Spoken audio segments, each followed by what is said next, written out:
Okay, so for today's video, I have a full one-handed attack moveset. This was suggested by Sonic Matthews, so if you have any moveset theme suggestions of your own, please leave them in the comments and the best ones will be used for future videos. And of course, if you do enjoy these videos, please leave a like. I would like to mention that just because I do a specific moveset suggestion doesn't mean I can't go back on it later on and do it again. So going into this moveset, for my supers, we have Big Bang Attack, Death Beam, the God of Destruction's Anger, Serious Bomb, One-Handed Kamehameha, Soul Punisher, Special Beam Cannon, and the Full Power Generic Energy Wave, and of course Dragon Fist as my ultimates that I can pick from. And for my evasives, I can pick Headshot or Special Beam Blast. So going into the moveset that I actually picked, we have Big Bang Attack, Death Beam, Arm Crash, Ki Blast Cannon, Special Beam Cannon, One-Handed Kamehameha, Potential Unleashed, and the Special Beam Blast Evasive. So firstly, I did decide to use Arm Crash rather than the God of Destruction's Anger, mostly because I do actually like the Arm Crash attack. I just think it looks nice and you can break your opponent's guard with it. And the God of Destruction's Anger, it's just got a bad reputation now, and honestly, I just don't enjoy using it. You know, just looking at this moveset, I've realised that for the most part, I mean apart from Ki Blast Cannon, these are moves that I haven't used in the past. I always wanted to use Big Bang Attack, but the problem with that is that it's very slow and it's easy to counter and to predict. Death Beam is probably one of the best super attacks in the game, and it was in Xenoverse 1 as well. It's just very fast and it does a lot of damage. I think you can perfect block every attack from the Death Beam, but it is very hard to do, so it just makes it a very good super attack to use. I used Ki Blast Cannon a lot back in Xenoverse 1, not so much now in Xenoverse 2 because it is kind of slow, to be honest. Now granted, it does look epic when you do use it, so I guess that's a plus, maybe, I don't know. Ki Blast Cannon is one of those attacks that are very inefficient to use, but when you do pull it off successfully, it's very disrespectful and it does look very cool, so just keep that in mind. And finally, for my supers, as I've already mentioned, I have Arm Crash. So back in Xenoverse 1, I found that using Arm Crash on opponents that would constantly mash block to try and get cheap perfect blocks off, it was their worst nightmare. They simply just could not prepare for it, and it just ended up with them having a broken stamina bar. You can't really mash to get a perfect block now in Xenoverse 2, just because it takes longer to block now, so you're realistically not going to get a perfect block that way. Special Beam Blast as my evasive, I mean, you might as well just call it a 5th super attack at this point. It does a lot of damage for what it is. The only downside to it is that for the most part, it's not going to protect you from every single ultimate attack that you may use it for. For example, Final Explosion and Super Ki Explosion. Although if you do want to run a very aggressive moveset, I would definitely recommend this, or even Zarbon's Bloody Dance, or the Bloody Counter, whatever it's called. It's Zarbon's evasive. Special Beam Cannon as one of my ultimates because it's fairly fast, plus you can't block it, so that's a positive there.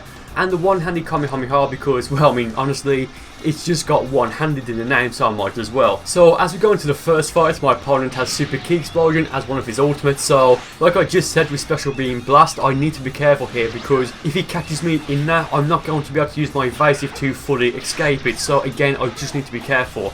And he also has Dragon Burn, so that's going to be a bit annoying because of course he can use Dragon Burn to stun me, then use Super Ki Explosion, which that's going to really hurt if he does do that. So as he turns Super Saiyan 2, I use the Homing Dash to break his guard, and now I'm just unleashing a combo on him. I didn't want to use too much stamina here because again, I will need stamina to escape if he uses Dragon Burn because that will really hurt, like I've already mentioned.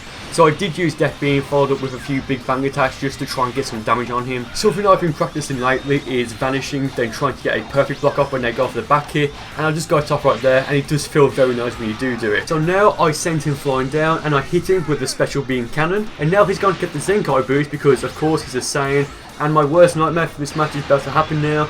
He's going to hit me with the Super Ki Explosion and use like 4 or 5 bars of Ki, and that does a lot of damage, so I do need to try and finish him off now. I go for the Homing Dash, I kick him away, I use Potential Unleash because realistically I should use that now, and finally to end the match I'm going to hit him with the Arm Crash, and I predicted he was going to try and dash into me.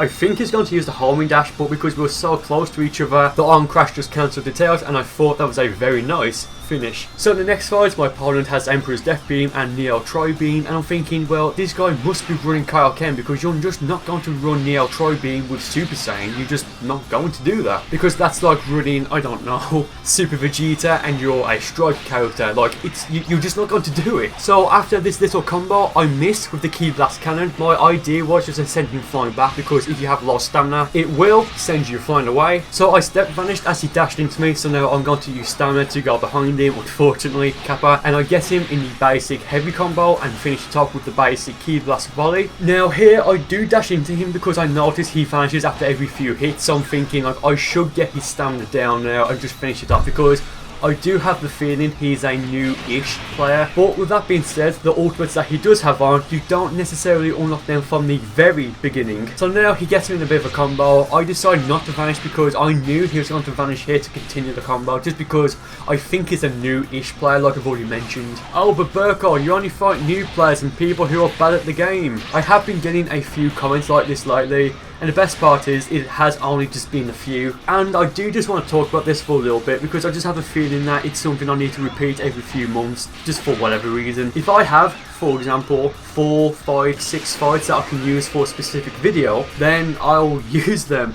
I'm not going to deliberately then keep fighting people to try and lose to show that in the video to make it look fair, or whatever people think it will look like. I don't know. I mean, if I do lose and I think it's a good loss, then of course I'll show it in the video, especially if it's a moveset theme suggestion, because that's going to then show the weakness of the moveset that I'm using and the disadvantages that comes with it. It does make me laugh when people unironically post comments saying, oh, Burcol only uploads his wins, he only fights bad players.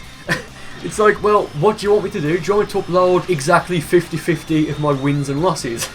Like, what do you want me to do? It really does make me laugh though when people post comments like this, because they don't know how stupid they do look. If you go into their profile, you'll have either one of two things on there. Firstly, it'll just be a completely blank profile, and they're probably using a fake name, so they've got no profile picture, no videos, nothing on there. It's just a blank profile. They've got no sense of who they are individually, in which case, why should you care about the hateful stuff that that person would say? Like, you shouldn't. So quite frankly, screw what they say. Like, who cares? They're nobody. And it just makes me cringe a bit when people say that I only fight noobs in ranked fights, which in the past I've shown that's not to be true, both in Xenoverse 1 and even in Xenoverse 2. But if fighting people who have 0 BP or maybe 100 BP means that they won't play cheap by using the Gold Gum, Absolute Zero and the Dragon Flash Bullet combination, like, yeah, man, it just makes me laugh and cringe at the same time when people say stuff like this. It's like, don't you have anything better to do than hate on someone who's more successful than you on YouTube? I mean, they could spend all that time and energy trying to make something of themselves, but they never will, because that takes genuine hard work and dedication and passion, and that's something that they will never have. So yeah, with that being said, I think I'm going to end the commentary here.